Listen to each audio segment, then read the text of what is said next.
അല്ലാഹു നൽകുന്ന അനുഗ്രഹങ്ങൾ അവസാനിക്കുന്നത് എവിടെ നിന്നാണ്? അല്ലാഹു തആല വാരി കോരി കൊടുക്കുന്ന അനുഗ്രഹത്തിന്റെ പറുദീസ അല്ലാഹു തടയും.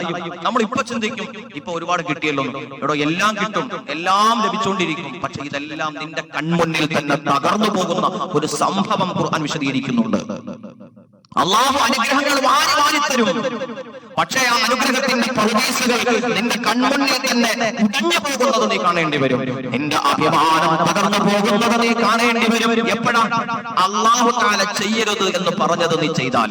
പ്രത്യേകിച്ച് ഭക്ഷണം, നാം കഴിക്കുന്ന ആഹാരം ഉണ്ടല്ലോ, നമ്മൾ സമ്പാദിക്കുന്നതുണ്ടല്ലോ, അത് അല്ലാഹു പൊരുത്തമില്ലാത്ത മാർഗത്തിൽ നിന്നാണെന്ന് നാം അറിഞ്ഞാൽ അത് നിസ്സാരവൽക്കരിക്കരുത്, അതിനെ നിസ്സാരവൽക്കരിക്കരുത്. കിട്ടുന്നത് കുറഞ്ഞതാണെങ്കിലും 100 രൂപയാണ് നിനക്ക് കിട്ടുന്നത്, അത് ഹലാലാണെങ്കിൽ അതാണ് നിന്റെ ജീവിതത്തിന് നല്ലത്. നീ ഹറാമിലേക്ക് കൈനീട്ടിയാൽ നിനക്ക് 1000-ഉം 10,000-ഉം ലക്ഷവും കിട്ടുമെങ്കിൽ അത് പുറങ്കാലി കൊണ്ട് നീ തട്ടിയേക്കണം. ഇല്ലെങ്കിൽ നിനക്ക് രോഗം വരാനും നിന്റെ സ്വസ്ഥത നശിക്കാനും നിനക്കാകെയുള്ള അഭിമാനം നിനക്ക് നഷ്ടപ്പെടാനും സുബ്ഹാനല്ലാഹ് നീ ഉണ്ടാക്കിയതെല്ലാം നിന്റെ കൺമുന്നിലും നിന്റെ തലമുറകളിലും നശിച്ചു പോകാൻ അത് കാരണമായി തീരും. അല്ലാഹു കാത്തുരക്ഷിക്കട്ടെ. പരിശുദ്ധമായ ഖുർആൻ മഹാനായ ആദം നബി അലൈഹിസ്സലാത്തു വസ്സലാമിന്റെ സൃഷ്ടിപ്പിന്റെ ആദ്യ ഭാഗം വിശദീകരിക്കുന്നുണ്ട്. മനുഷ്യനെ സൃഷ്ടിച്ച ആദ്യത്തെ രംഗമാണ്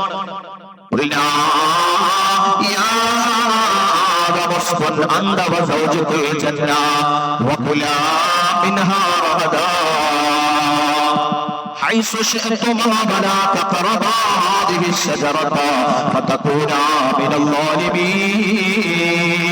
അല്ലാഹു പറയുന്നു, ആദം നബിയെ വിഭവസമൃദ്ധമായ വിശാലമായ അനുഗ്രഹങ്ങളുടെ പറുദീസയാകുന്ന സ്വർഗ്ഗത്തിൽ നിങ്ങൾ താമസിച്ചു കൊള്ളുക.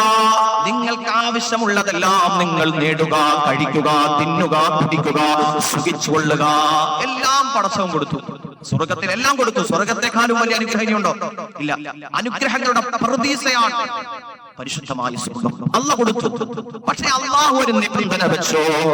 ആദം നബിയോട് പറഞ്ഞു, വലാ തഖറബാ ഹാദിഹി ശജറത ഫതകൂനാ മിനൽ ളാലിമീൻ.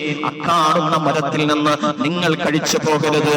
എല്ലാം കൊടുക്കുന്ന പടച്ചവന് എല്ലാം കൊടുക്കാൻ കഴിയും. പക്ഷെ ചില നിബന്ധനകൾ എപ്പോഴും ആവശ്യമാണ്, ചില താക്കീതുകൾ ആവശ്യമാണ്. നമ്മളോടും അങ്ങനെയാ പറയുന്നത്, നിങ്ങൾ കുലൂ വശ്റബൂ, നിങ്ങൾ തിന്നുകയും കുടിക്കുകയും ആവശ്യമുള്ളതെല്ലാം നിങ്ങൾക്ക് നേടാം ഭൂമിയിൽ. പക്ഷേ അല്ലാഹു അനുവദിക്കാത്ത ചിലത് തൊട്ടുപോകരുത്. ആദം നബി അലൈഹിസ്സലാം അല്ലാഹു നിർദ്ദേശിച്ച ആ നിർദ്ദേശത്തിൽ നിന്ന് അല്ലാഹു പറഞ്ഞില്ലേ, നിങ്ങളെ സന്ദർഭോചിതമായ സാഹചര്യങ്ങളിൽ ഇബ്ലീസ് നിങ്ങളെ പിടിപ്പിക്കാൻ വരുമെന്ന് നിന്നെ പടച്ച റബ്ബ് നിന്നെ സൂചന നൽകിയില്ലേ?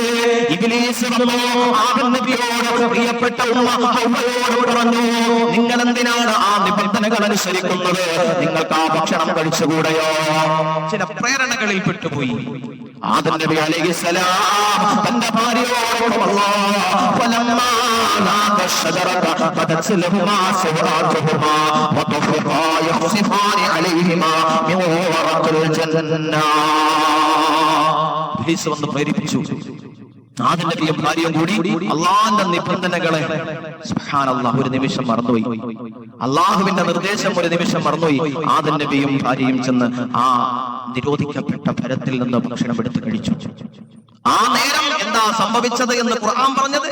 സുബ്ഹാനല്ലാഹ്, അവരുടെ നഗ്നത വെളിപ്പെടുകയാണ്, അഭിമാനം തകർന്നു പോവുകയാണ്, അവർ രണ്ടുപേരുടെയും നഗ്നത വെളിവാക്കപ്പെടുകയാണ്. സുബ്ഹാനല്ലാഹ്, പിന്നെയുള്ള സംഭവങ്ങൾ ഖുർആൻ പറയുന്നല്ലോ. മുഅ്മിനെ നാണം മറയ്ക്കാൻ, നഗ്നത മറയ്ക്കാൻ അവർ ഓടുകയാണ്. അവസാനം അനുഗ്രഹങ്ങളുടെ പറുദീസ കൺമുന്നിൽ തകർന്നു വീണുപോയി. മഹാനായ ആദം നബിയും പ്രിയപ്പെട്ട ഭാര്യയും സ്വർഗ്ഗത്തിൽ നിന്ന് അല്ലാഹുവേ ഭൂമിയിലേക്ക് ഇറക്കപ്പെടുകയാണ്.